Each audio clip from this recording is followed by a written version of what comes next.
E começa o GeneCast.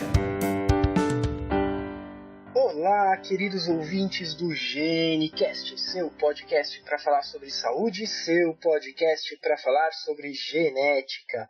Aqui quem está falando de São Paulo é Rodrigo Foch, médico geneticista. Aqui é Henrique Galvão, médico geneticista de Barretos. Aqui é Rayana Maia, falando de Ribeirão Preto, eu sou residente. Oi, aqui é a Gabriela Nunes, falando de São Paulo, eu sou acadêmica do 6º ano de Medicina. Muito bem, pessoal, no cast de hoje nós vamos trazer uma discussão sobre aconselhamento genético.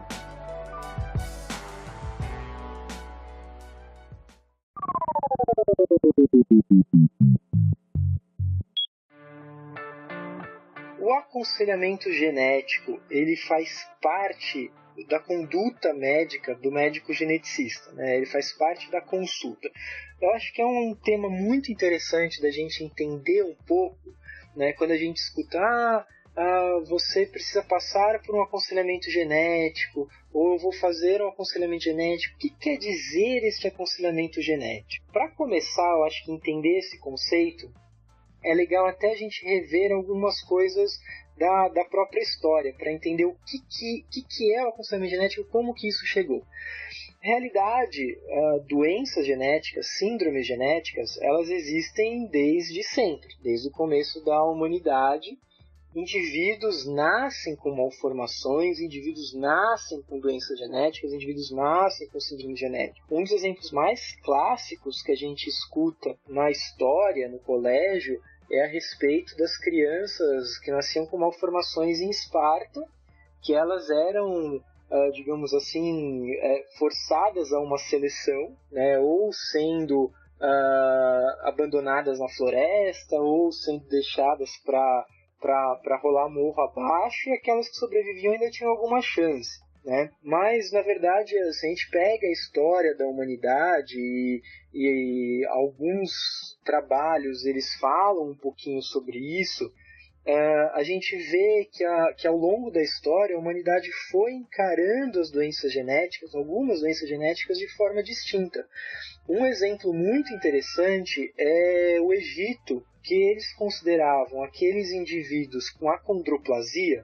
Então, a acondroplasia é o tipo mais comum de nanismo, de baixa estatura desproporcionada, aqueles indivíduos que têm as pernas e os braços curtos com o tamanho do tronco normal. Então, no Egito, os indivíduos que tinham acondroplasia, que tinham nanismo, eles recebiam um tratamento especial. Eles eram vistos, aquela família que tinha uma criança com acondroplasia era vista como uma família afortunada.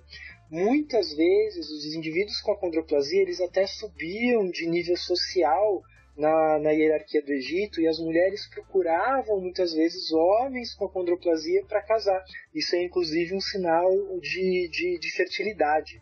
Mas a história ela vai mostrando que cada povo considera de uma forma diferente, né? E se a gente encontrar a história mais recente, a mais atual, né? A gente chega num indivíduo muito importante para o início do desenvolvimento que a gente vê hoje como aconselhamento genético, que foi um cara chamado Francis Galton. Francis Galton era o primo de primeiro grau do Darwin. E em 1883 ele criou um termo chamado eugenia.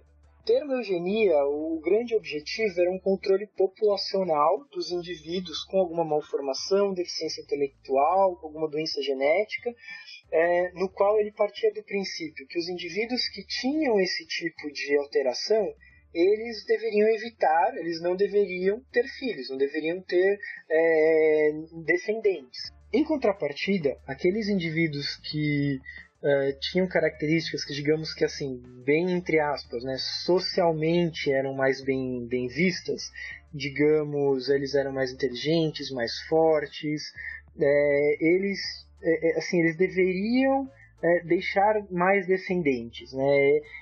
Era mais ou menos esse o conceito de eugenia quando o Galton criou lá em 83, né?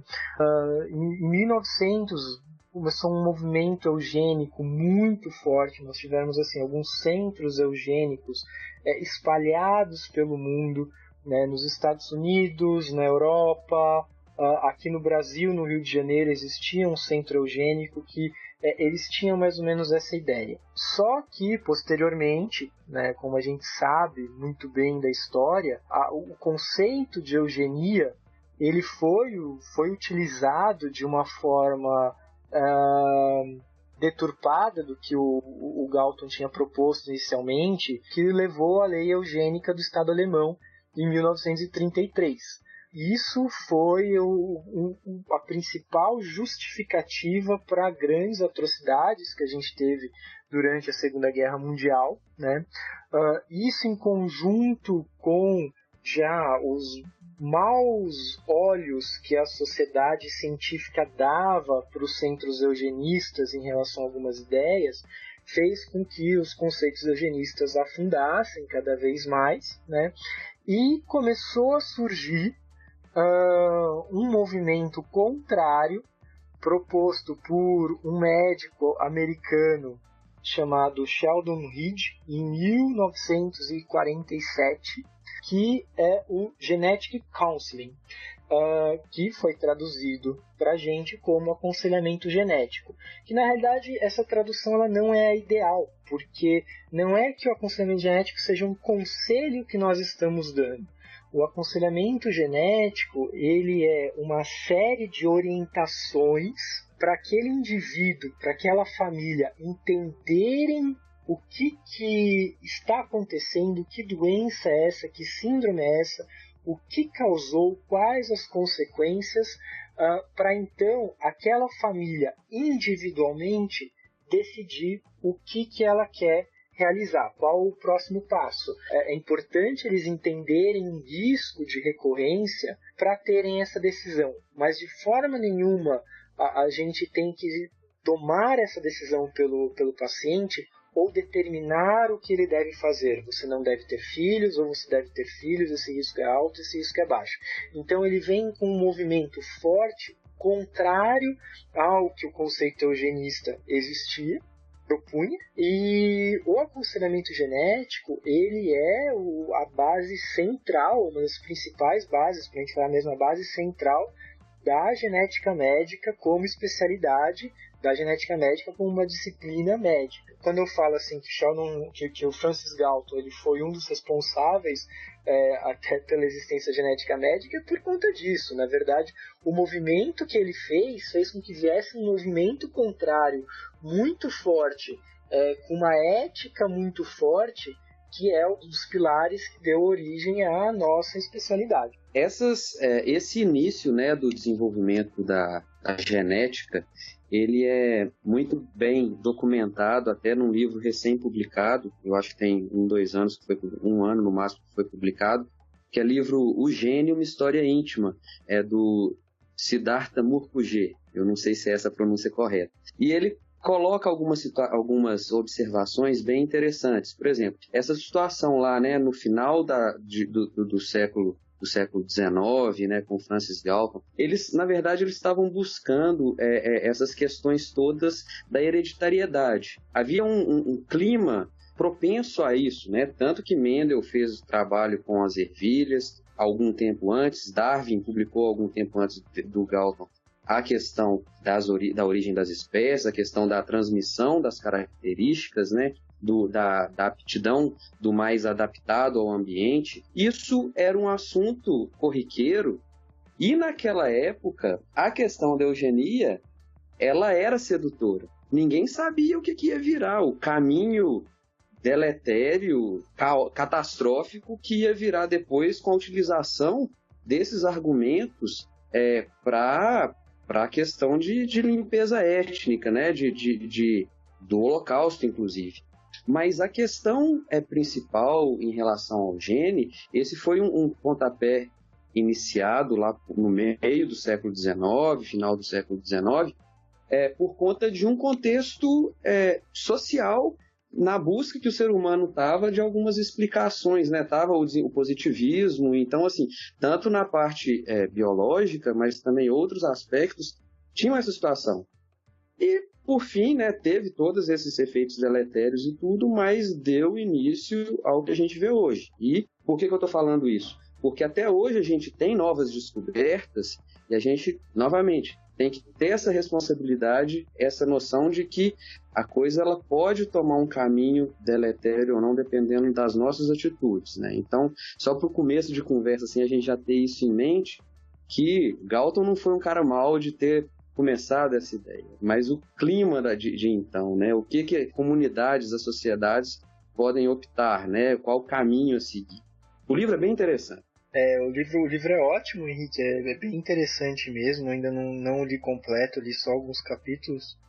E essa questão dessa evolução de conceitos, a gente observa exatamente porque nós tivemos assim, 3 grandes modelos, né? Então assim, a gente teve essa questão do eugenismo, aí quando a gente entra no aconselhamento genético, a gente teve dois modelos dentro do aconselhamento genético, né? Então, um modelo mais preventivista e mais recentemente um modelo mais psicológico.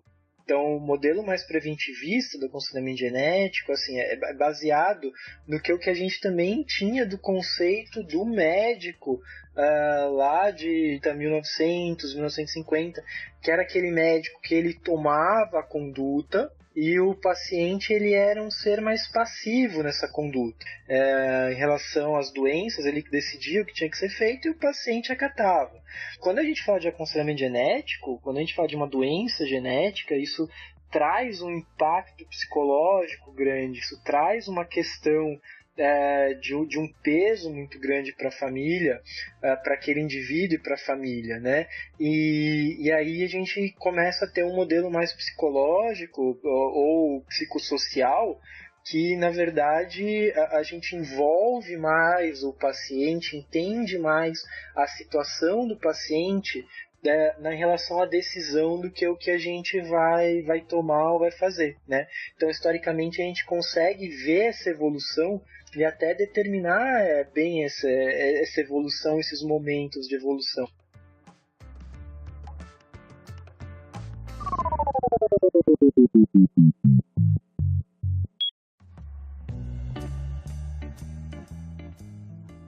É bem interessante esse momento da eugenia na história, porque logo depois desse processo, que na verdade ele é encabeçado por uma ideia política, social, logo depois dela a gente tem o surgimento do aconselhamento genético como um processo não diretivo, né? Um processo exatamente em que a gente vai deixar nas mãos do paciente, da família, o que ele vai fazer com aquela informação genética, que é diferente daquilo que a eugenia e todo aquele processo que vinha anteriormente, ele trazia. Aquela questão da prevenção, da separação, que era uma ideia que vinha trazendo deturpada. E isso revoluciona a genética a partir daí. Porque tem todo um processo da gente estudar melhor como é que acontece o aconselhamento genético. O que é que ele é, para que é que ele serve, onde ele começa, onde ele termina. E ele termina, será? Ou é um processo contínuo? Acho que é uma coisa que é bem interessante da gente estar pensando também. Perfeito. Então vamos tentar esmiuçar um pouquinho dessas perguntas para a gente chegar um pouquinho nessas respostas. Então assim, tudo começa a gente entender então que o aconselhamento genético ele faz parte de um processo que é um processo contínuo. Muitas vezes ele se inicia numa consulta, ele não se encerra naquela consulta, ele segue por outras consultas, ele segue por outros momentos, ele pode ser repetido, ele deve ser repetido e ele tem que seguir alguns princípios básicos. Esses princípios básicos, eles são bem caracterizados, inclusive, como os deveres primordiais, que nós chamamos de deveres prima facie, da bioética como um todo. Esses deveres a gente coloca como o pano de fundo de como vai ser nossa atuação. Ele não é específico para o aconselhamento genético, mas cabe muito bem nesse contexto de aconselhamento genético. E são citados vários desses deveres, né, mas os principais, né, os que eles chamam de prima facie, seriam a beneficência, que seria, bom, o intuito de tudo é fazer o bem, né, para a pessoa, para o outro seria. A não maleficência, que é não provocar dano. Tem também a questão da justiça, que a gente considera fazer o bem para todos, a questão da universalidade, fazer mais para quem mais precisa, que seria a questão do princípio da equidade. E o que se menciona mais comumente, né, o último desses 4 seria a autonomia, que alguns colocam até não como dever prima facie, mas é uma questão importante também na bioética como um todo e no aconselhamento genético. Essa autonomia é um ponto bem interessante, que a gente, né, vê depois, né, um abandono da questão do médico sendo o ser ativo e o paciente recebendo a ordem passivamente. A questão da autonomia, ela dá essa questão do direito de escolha para o paciente. É uma coisa que a Rayana falou também. A autonomia, ela é um direito do paciente, mas não que a gente faça tudo para ele, né? Não que a gente está simplesmente nos eximindo de nossas responsabilidades. A gente é parceiro do paciente. E um outro ponto que eu queria, só por conta desses princípios, é a questão da beneficência. Muitos hoje, eles criticam, né? Hoje a autonomia está superando o paternalismo que o médico tinha pelo paciente. Paternalismo, para mim, é um termo que ele é usado para minimizar uma coisa que é importante hoje ainda, que é a atitude ativa do médico e passiva do paciente, que hoje ainda é utilizada naqueles casos de doença aguda. Isso continua acontecendo. Isso tem que acontecer numa emergência, isso tem que acontecer numa UTI, né? O paciente, claro, ele pode deixar registrado a questão dos desejos, ele pode, mas a negativar, falar mal da questão do paternalismo, eu acho que não é o melhor caminho. Negar o que foi feito até agora de médico, né, falar que o médico é o todo-poderoso e aí isso ser uma coisa negativa, eu acho que é uma forma até de esquecer nosso passado. Não, a gente teria que, assim, aproveitar a coisa boa da beneficência, o que a gente estuda muito para passar de informação para o paciente, mas respeitando a autonomia. Seria um equilíbrio desses deveres que é o que a gente objetiva. Henrique, só para entender, você está colocando o paternalismo que existia. É porque assim, hoje em dia a gente preza pela autonomia total do paciente, só que antigamente a gente prezava mais numa conduta de cima para baixo. Né? Só que às vezes fala que o paternalismo é de todo ruim e a autonomia é ótima. Tipo, meio que uma coisa, sabe, assim, não, a gente tem que valorizar a beneficência, que é uma questão assim, o interesse do médico em querer fazer o bem, mas respeitando a autonomia também. Não é que paternalismo é horrível de todo e a autonomia é o suprassumo de tudo. A gente tem que equilibrar isso. Bom, esses 4 deveres prima facie, né, a beneficência, a não maleficência, a justiça e a autonomia, eles regem, né, não só a bioética como um todo, mas também a questão do aconselhamento genético. O que a gente está observando hoje em dia é que a gente está tendo uma supervalorização da autonomia. O paciente tem direito a tudo, o paciente é quem define tudo, deixando um pouco de lado a questão da informação médica, né? A questão de que, né, todo o conteúdo profissional, sua carga, né, de estudos, ele tem para oferecer para o paciente, às vezes isso é desprezado em relação a uma liberdade muito grande que o paciente possa ter. O que eu estou querendo dizer é que esses 4 deveres eles têm que ser balanceados. E às vezes a autonomia e a beneficência elas podem entrar em choque em algumas situações. Por exemplo, o paciente tem o direito de saber o meu resultado e de não falar para ninguém, mas ao mesmo tempo ele vai estar deixando de fazer o bem ao não informar esse resultado para um irmão que pode ser também portador de alguma mutação.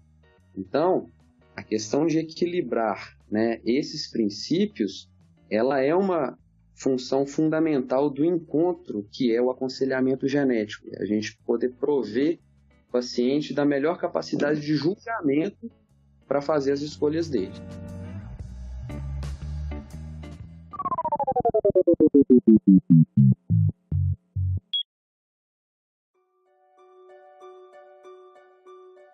Eu acho que o papel do aconselhador genético, médico aí, ele vai entrar como um conciliador desses conceitos.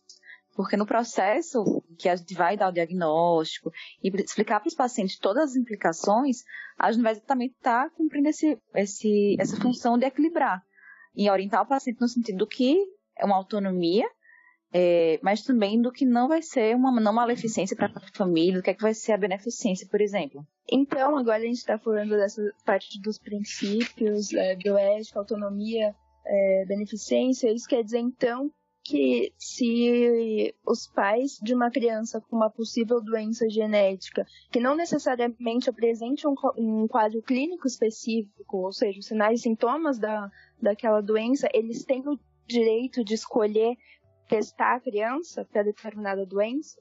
No cast sobre oncogenética, a gente até deu um exemplo a respeito do teste de crianças para uma doença que ela só pode vir a se desenvolver no futuro. Isso é uma questão que a gente precisa diferenciar. Uma coisa é a gente falar de um indivíduo que ele tem uma doença, ele tem um quadro clínico, e a gente fazer um exame genético, a gente fazer uma investigação, para a gente chegar naquele diagnóstico.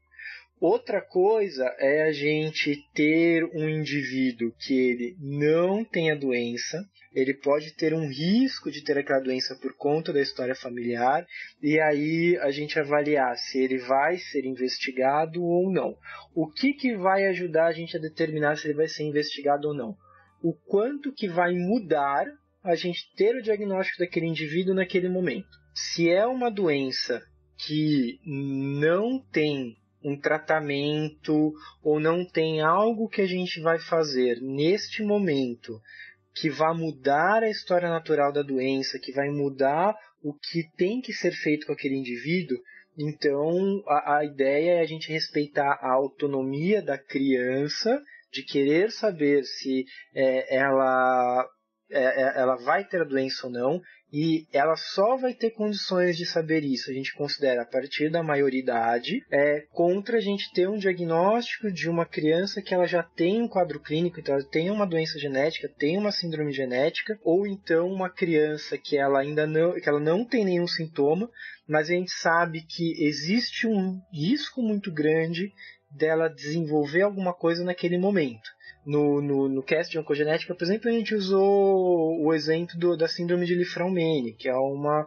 síndrome que causa uma predisposição ao câncer e uma criança, um adolescente, ele pode desenvolver algum tipo de tumor associado à síndrome de Li-Fraumeni. Então, nesse caso, se justifica fazer essa investigação. A gente fala bastante de diagnósticos, quer dizer, então, que o aconselhamento genético ele só pode ser feito pelo médico ou pode, por exemplo, envolver uma equipe multidisciplinar ou outros profissionais da saúde? Isso entra numa outra questão que, na verdade, envolve um pouco das fases do aconselhamento genético. É interessante a gente entender que o aconselhamento genético, então, ele é um ato contínuo, que ele faz parte da consulta, né? Então a gente costuma falar assim que a consulta no médico geneticista é o aconselhamento genético, porque ele envolve algumas fases. Então ele envolve a fase de estabelecer o diagnóstico. O aconselhamento genético não é simplesmente falar o risco, mas é também a gente estabelecer esse diagnóstico, a gente ajudar nas decisões a tomar, realizar o segmento. Então, quais são essas fases do aconselhamento genético? Estabelecer o diagnóstico. Com o diagnóstico estabelecido, muitas vezes até sem esse diagnóstico estabelecido, mas com informações suficientes, a gente consegue ir para a segunda fase, que é calcular o risco genético. Muitas vezes esse cálculo do risco genético ele não é feito durante a consulta, não necessariamente é feito frente ao paciente, às vezes precisa ser consultada a literatura médica para a gente conseguir chegar nesse risco. A gente vem para a terceira fase, que é a comunicação do risco e de toda a orientação do que isso quer dizer, o que isso vai trazer para a família. A gente vai para uma fase de decisão, né, decisão e ação. Então se decide em conjunto com a família quais os passos, quais as possibilidades, qual a linha de ação que nós temos que seguir. e, por fim, o do segmento, que é um segmento clínico.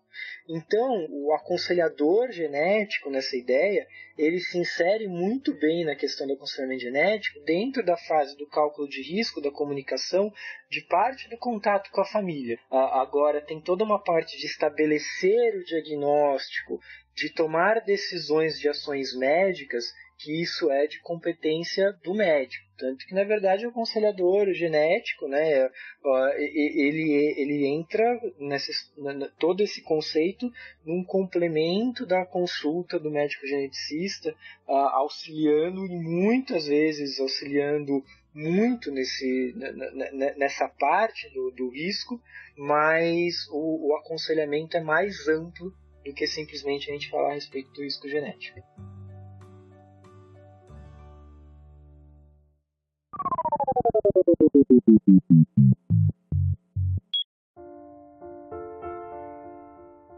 O aconselhamento genético por si só, ele não é nem uma consulta médica só, nem uma consulta, uma análise para estabelecer o risco que o paciente tem.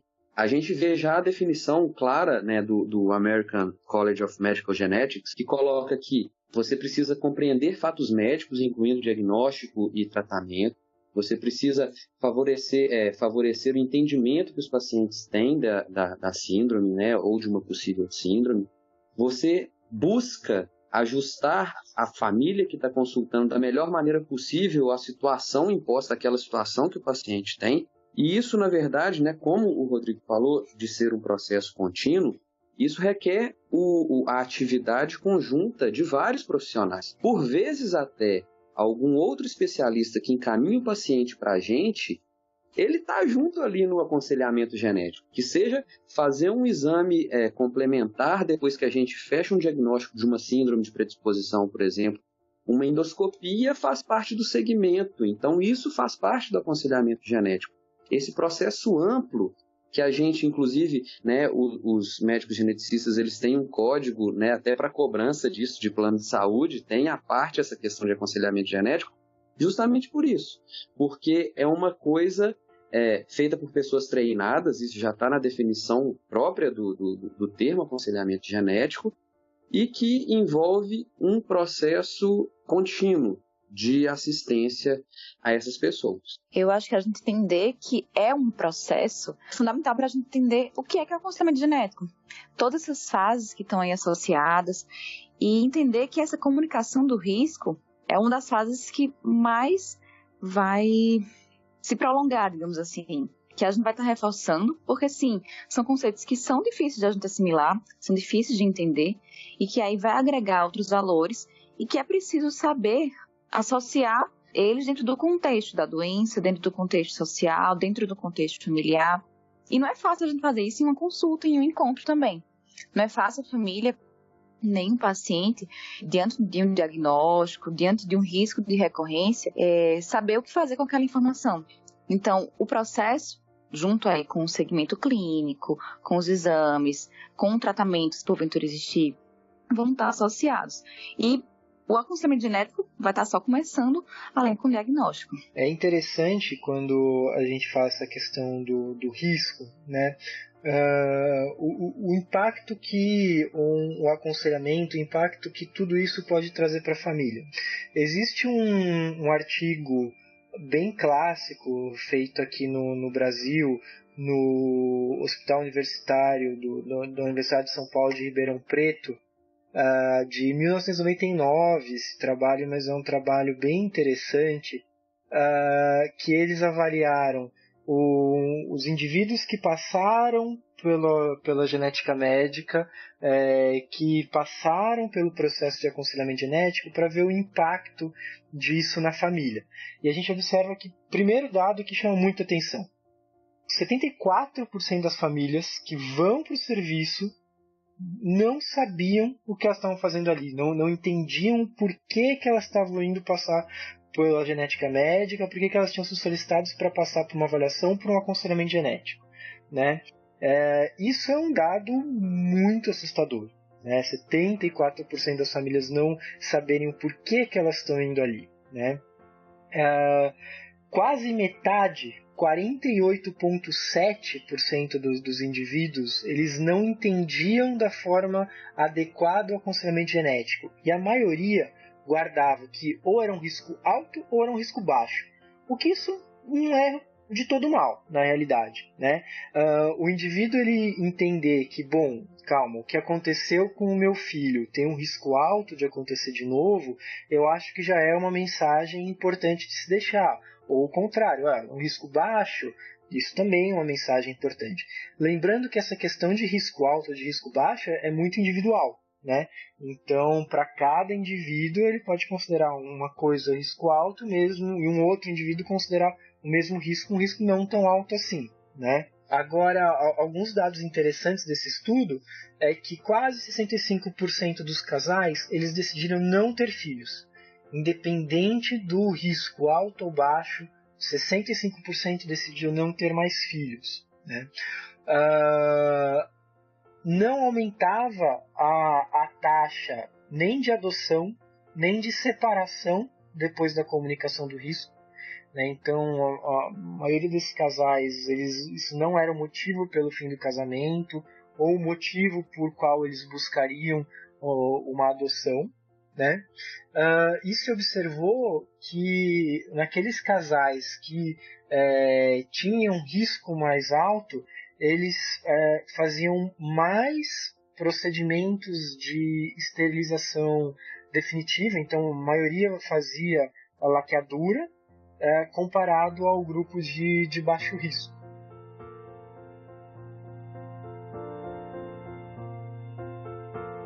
É um trabalho que já tem quase 20 anos, mas que na realidade, dos atendimentos à genética, a gente ainda consegue ver que sim, muitos pacientes não sabem o que vão fazer na consulta. E a gente também percebe que essa noção do risco alto e baixo é realmente individual, né? E é um significado que não é o médico que vai passar, é uma percepção que cada um dentro da família vai ter. E daí a importância de explicar e que o paciente entenda bem o que é o aconselhamento genético e o que é que ele vai fazer com aquela informação. Porque a decisão reprodutiva cabe ao casal e não ao médico. Você tocou num ponto fundamental do aconselhamento genético, que também faz parte dos princípios, né, mas aí de um modo mais específico. A questão da não diretividade, né, e da não coerção. Os pacientes que estão, os pacientes, ou as famílias, ou os casais que se consultam, né, na genética, que são encaminhados para aconselhamento genético, eles deveriam ter, né, esse trabalho mostra até o dado preocupante, que eles deveriam ter uma motivação para procurar o serviço, e não o médico que encaminhou, a pessoa que encaminhou, e a partir dessa motivação, né, não influenciada, não direcionada por algum profissional de saúde, ou muito menos coagido a ir, né, o paciente não deve ser coagido a ir, a partir dessa não diretividade é que eles tomariam a decisão. O termo mais recente que eu cheguei a ver, né, de definição de aconselhamento genético seria uma relação fiduciária que eles falam, né, uma relação de tutoria, que seria a deposição de confiança numa pessoa que detém informação, né, que seria o aconselhador. Essa pessoa que detém informação, ela tentaria de passar da melhor forma possível, com a maior clareza possível, tentando se certificar de que a pessoa absorveu essa informação, para poder a pessoa ou o casal, ou quem quer que seja, tomar decisões a partir disso, né? Levar a sua vida a partir dessas informações claras. Então, né, o uso tem que ser voluntário no serviço de genética. E junto com essa parte da decisão, tanto reprodutiva como com relação à informação genética como um todo, é muito importante que a família ou que o paciente tenha um suporte psicológico também, tanto para que ele possa entender adequadamente os sentimentos que estão ali envolvidos, como para poder acompanhar esse processo de tomada de decisão, que vai estar ali associado também com o tratamento, com os exames, com as cirurgias que podem estar associados, né? E uma coisa interessante, complementando, Rayane, a OMS, ela coloca que, uma vez que foi oferecido o aconselhamento, o estágio inicial do aconselhamento genético, seria, não obrigatório, mas seria esperado de que o segmento fosse oferecido para esses pacientes também, né? Mais uma vez falando, não é aquela coisa pontual. A coisa do segmento, incluindo aspectos emocionais envolvidos, ele está intrínseco. Até um detalhe, as comissões de ética em pesquisa no Brasil, né, submetidas ao CONEP, elas sempre estão atentas à questão de se alguma pesquisa com teste genético, depois essa pesquisa ela vai ter um suporte de aconselhamento genético, né? A gente discute muito isso nas comissões de ética, porque, bom, foi oferecido um teste para determinado paciente e o paciente tem a liberdade na hora da pesquisa de querer saber o resultado, esse resultado ele tem que ser oferecido também num contexto em que ele entenda. Então, o segmento é fundamental. E não só o segmento aí.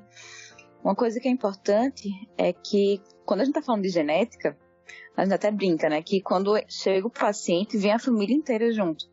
Porque a gente sabe que tem uma herança que pode estar associada, que pode vir dos pais, pode implicar nos tios, nos irmãos, nos filhos.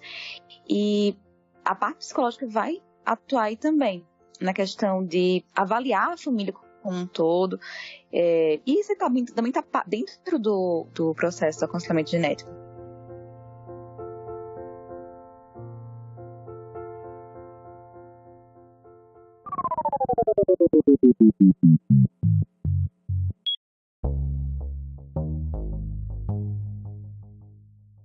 É importante também a gente lembrar que quando a gente dá um diagnóstico genético, igual a qualquer outro diagnóstico dentro do contexto médico, o paciente tem direito à privacidade. Ele pode escolher não revelar aquele diagnóstico para a família. Qual é o papel do aconselhador genético nesse momento? Orientar com relação aos riscos de recorrência, e aí não só no sentido reprodutivo, não só no sentido dos filhos, mas também no risco que os pais podem ter, no risco que outras pessoas na família podem ter. Então, não só o paciente seria beneficiado com aquela informação, outras pessoas poderiam estar correndo risco de serem portadores, de terem filhos com a mesma doença, com a mesma condição genética. E também a gente tem que pensar na questão da prevenção, da própria condição, se ela não apresentou sintomas ainda, como também no sentido reprodutivo para os demais familiares. E aí, nesse sentido, o suporte psicológico vai entrar também, porque nem sempre os pacientes eles querem que a família saiba. E aí, foi aquela questão que a gente já falou do paternalismo e da autonomia, que é preciso também orientar no sentido da importância dessas outras pessoas terem a possibilidade de saber também com relação ao seu diagnóstico genético. Não necessariamente elas vão querer, mas elas podem ser orientadas no sentido de que pode haver o risco de serem portadores também, por exemplo, quando for o caso. Então, quando uma pessoa descobre que tem uma doença genética, isso pode influenciar na hora dela conseguir o emprego, caso essas informações sejam divulgadas. E, por exemplo, também quando ela for fazer um seguro-saúde, ela pode, sei lá, ser negada no seguro ou ter algum problema desse tipo? Então, as informações genéticas, elas são confidenciais. A gente deve priorizar para que o paciente não seja discriminado por conta daquela condição genética. A princípio, a gente não pode fornecer para empresas de seguro, para a própria empresa do trabalho do paciente, esse tipo de informação, se ele mesmo não se sente confortável em disponibilizar a informação. É uma realidade nos Estados Unidos, esse quadro. A gente sabe que existe lá muita discriminação. O seguro-saúde, eles realmente vão atrás dessa informação genética. Mas existe uma regulamentação, inclusive, no sentido de que isso não deve realmente acontecer. No Brasil, a gente ainda está engatinhando com relação a isso. Mas é uma coisa que no futuro, à medida que os testes genéticos eles vão se popularizando mais e que a população ela vai tendo mais acesso a esse tipo de realidade, acontece que sim, isso pode realmente se tornar comum. Mas o paciente tem direito não só à privacidade, né, o direito de não liberar o resultado para outras pessoas, como também a confidenciabilidade. Aquele dado dele é confidencial, a gente não pode divulgar aquela informação. E isso protege o paciente. Todo dado de prontuário é do paciente. E o médico não pode passar para quem solicitar. Às vezes até seguro de saúde pede, né, a questão de prontuário. E resultado de exame faz parte disso, independente do resultado de exame. O exame genético, ele tem uma questão mais complexa ainda, por exemplo, aqueles exames que são preditivos. Uma pessoa que é saudável e é portadora de uma mutação. Essa pessoa é saudável, né? Um empregador, ele não pode exigir isso de esse resultado de uma pessoa, pensando lá no futuro, ele poderia ter algum reflexo. Isso aí, nos Estados Unidos, é discriminação. E eu até consultei um conhecido, né, da área de direito, e ele fala, realmente, o Brasil não tem a lei de proteção à informação genética, mas a Constituição Federal Brasileira, ela dá direito à intimidade do paciente. E, inclusive, tem, né, além da questão da Constituição, tem a Lei 9029 de 1995, que proíbe práticas discriminatórias para efeito de acesso à relação de emprego ou sua manutenção. Essa lei é ampla, né? Ela é usada, inclusive, para a questão de gestantes, principalmente, mas ela cabe nesse caso. Então, falar que o Brasil não tem nada, não. A gente tem um resguardo, né, para defender a privacidade dos nossos pacientes. E a questão da confidencialidade do prontuário, ela é óbvia, né? Mais ainda por se tratar de questões genéticas.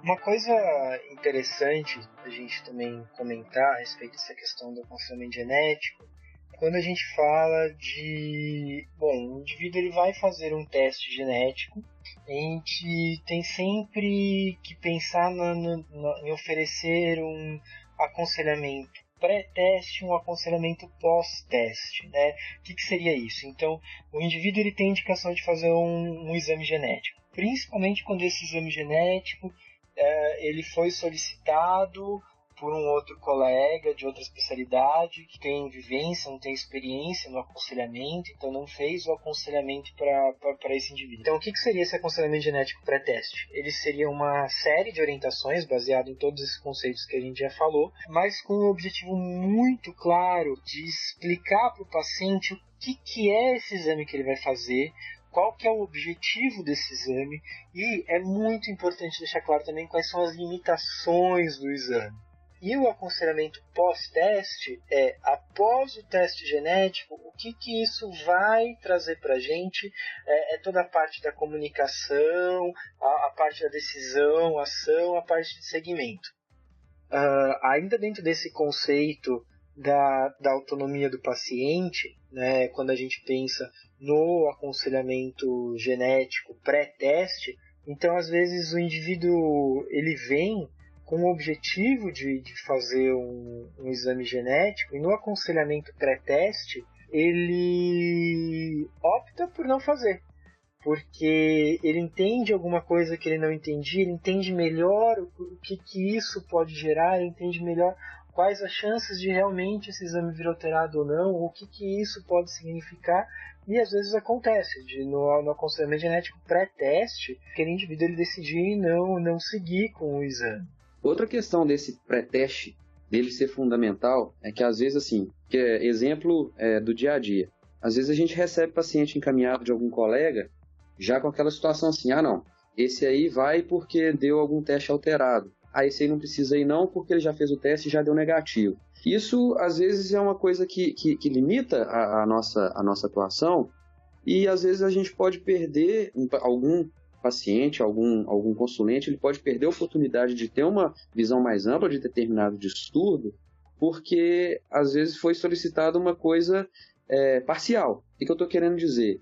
A consulta com o médico geneticista, ela deve acontecer, idealmente, antes de ser iniciado essa solicitação de teste genético, por causa da importância do aconselhamento genético pré-teste. Não é incomum no consultório, às vezes a gente receber algum paciente que trabalha com oncogenética, ele deve ter isso uma frequência, eu trabalho muito com autismo, eu também tenho isso com alguma frequência no consultório, do paciente já vir para a gente com um exame genético feito, que muitas vezes não é o exame ideal para ele fazer. Muitas vezes ele vem com uma série de conceitos que estão errados em relação àquele exame, ou pior ainda, vem um resultado que o médico que solicitou, o colega que solicitou, ele não conseguiu interpretar da forma adequada, e aí o paciente ele já vem muito preocupado, ou então, hoje em dia com a internet, ele lê alguma coisa e vem achando que é algo que, se ele tivesse feito um aconselhamento genético pré-teste, ele já ia entender de uma forma mais tranquila o que poderia vir neste resultado, e no aconselhamento pós-teste isso seria mais fácil de ser explanado, de ser passado e de ser trabalhado com aquele paciente, com a família.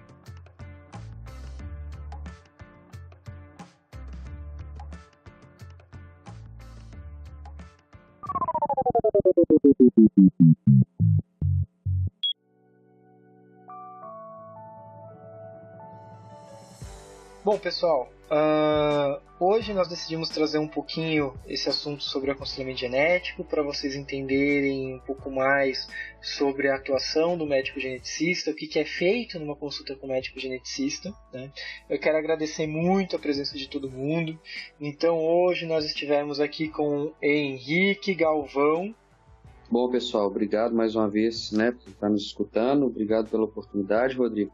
E só lembrar que, assim, a gente está falando, né, bem superficialmente. Se fosse deixar, a gente falaria um dia inteiro sobre isso. Mas é o início de uma ideia do que a gente faz no dia a dia nosso.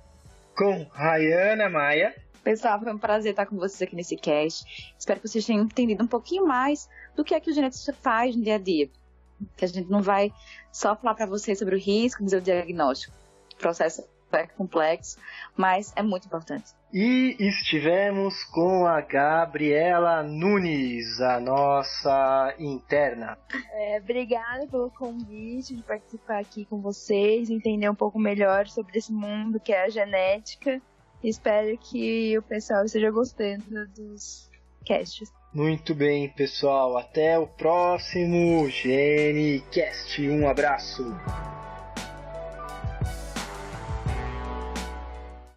Esse podcast foi editado pelo Pod História, podhistoria.com.